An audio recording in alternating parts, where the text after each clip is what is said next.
Hello, xin chào các bạn đã quay trở lại với review 5 phút. Ở cuối tập trước, ngay khi Tam Đại Tông Phái đã tụ tập đông đủ tại quảng trường thì thi kiếm đại hội cũng chính thức bắt đầu. Trận đấu được tổ chức thành 3 tổ, mỗi tổ gồm 10 đệ tử của một môn phái và 20 đệ tử của hai phái khác. Mỗi tổ sẽ trải qua 22 trận đấu để chọn ra 4 người đứng đầu, sau đó 12 đệ tử xuất sắc nhất sẽ rút thăm để thi đấu. Chọn ra 10 người thắng cuộc cuối cùng, do số lượng đệ tử không nhiều, tất cả các trận đấu diễn ra tại cùng một sân. Trình tự thi đấu do tu sĩ dẫn đầu của ba phái quyết định thông qua rút thăm và trọng tài là tu sĩ của môn phái thứ ba không liên quan đến trận đấu. Rất nhanh, đại hán đầu hói của Bách Xảo Viện tuyên bố trận đấu đầu tiên, Lạc Vân Tông Hàn Lập thực lực luyện khí kỳ 11 tầng đấu với tu sĩ trúc cơ kỳ cổ kiếm môn Diêu Phong. Sự chênh lệch tu vi lớn khiến những người xung quanh không khỏi bàn tán xôn xao, Diêu Phong cũng vì thế mà tỏ vẻ khinh thường. Thế nhưng, ngay khi trận đấu bắt đầu, Diêu Phong đã phải ngỡ ngàng trước màn ném bùa ao trình của Hàn Lập. Không hổ danh là đồ của nhà trồng được, Hàn Lập tung một xấp 60 tấn hỏa phù về phía đối phương, khiến Diêu Phong đứng hình mất 5 giây. Nhân cơ hội đó thì anh Lập nhà ta tung ra một chưởng không hề nhẹ, khiến tên gia hỏa kia bất tỉnh nhân sự. Ở các trận đấu tiếp theo, kiếm tu của cổ kiếm môn thể hiện thực lực mạnh mẽ, hầu hết các đệ tử của hai phái khác đều thua khi đối đầu với họ, trừ Hàn Lập. Sang đến vòng thứ hai, đối thủ của Hàn Lập là một nữ tu sĩ luyện khí kỳ. Hắn tiếp tục tung hỏa đạn phù một cách phung phí, khiến người xem lác mắt. Khi nữ tử kia định né tránh, Hàn Lập biến hỏa cầu thành một đàn chim lửa tấn công từ mọi phía. Dù cô nàng cố gắng sử dụng phù lục bảo hộ nhưng không kịp, vòng bảo hộ bị vỡ vụn và nàng buộc phải nhận thua. Sau trận này, các đệ tử khác bắt đầu nhìn Hàn Lập với ánh mắt khác, dù một số tu sĩ trúc cơ kỳ vẫn khinh thường. 5 ngày sau, kỳ thi đã đến giai đoạn căng thẳng nhất. Vòng cuối cùng trọng tài xuất ra một viên linh châu và tuyên bố ai đưa được viên châu này đến trận pháp đối phương sẽ giành chiến thắng. Phần thưởng cho quán quân kỳ này là một viên định linh đan. Ngoài ra, những người lọt vào top 10 đều có thể nhận được phần thưởng là pháp khí đỉnh cấp tự chọn hoặc có tư cách đi vào linh nhãn chi thụ.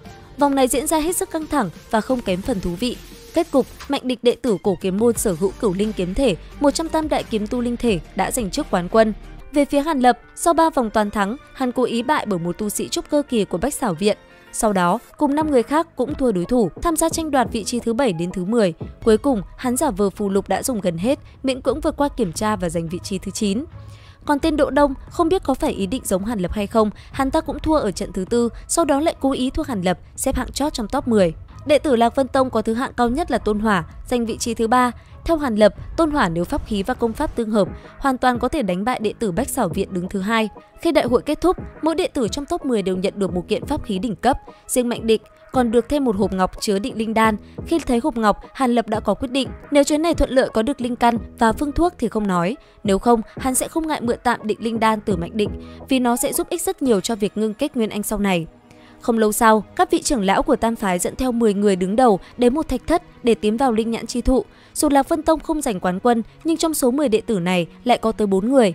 Rất nhanh, sau một trận váng đầu hoa mắt, Hàn Lập và đám người hiện ra giữa một đống đá hoang vu, sương mù dày đặc, không khí ẩm ướt. Hắn nheo mắt, thần thức theo bản năng muốn dò xét, nhưng vừa vươn xa hơn 10 trượng liền bị cấm chế ngăn cản. Lúc này, một vị trưởng lão khoát tay đánh ra một đạo pháp quyết màu vàng bay vào sương mù quay cuồng rồi tan hết, lộ ra một thạch bích đầy rêu cách đó không xa. Ngay sau đó, ông cảnh báo các đệ tử phải lắng nghe kỹ, họ có cơ duyên vào cấm địa này vì linh thủy phải dùng ngay sau khi luyện chế. Tất cả mọi người chỉ được ở trong đó một ngày một đêm và phải rời đi ngay vào ngày thứ 2. Cấm chế bên trong rất mạnh, không được xông loạn, nếu không sẽ tự gánh lấy hậu quả. Ngay khi cánh cửa đá mở ra, đám người Hàn Lập không dám chậm trễ, đều ngự khí bay vào.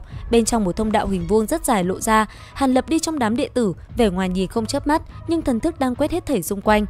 Trong sảnh đá có một bàn đá màu xanh với 10 sợi dây bạc răng ngang dọc tạo thành một bàn cờ rất lớn, quân cờ trắng đen trải rộng khắp bàn, dường như đang ở thế cờ mấu chốt. Ở bên bàn cờ có một lão giả mặt dài mặc cẩm y khoảng hơn 50 tuổi và một đứa trẻ chỉ 7-8 tuổi, môi hồng răng trắng như ngọc đồng chuyển thể, đang ngồi xếp bằng cầm quân cờ đen trắng. Tu sĩ họ Bạch vừa thấy đồng tử, bỗng nhiên thất thanh gọi: "Lam sư thúc, lão nhân ra người, sao lại ở chỗ này?" Sau đó tiến bước lên thi lễ.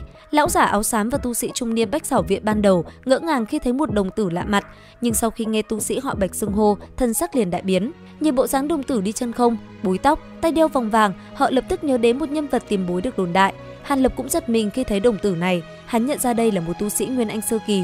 Đến đây thì cũng hết tập 153 Phàm Nhân Tu Tiên. Xin chào và hẹn gặp lại các bạn ở những video tiếp theo.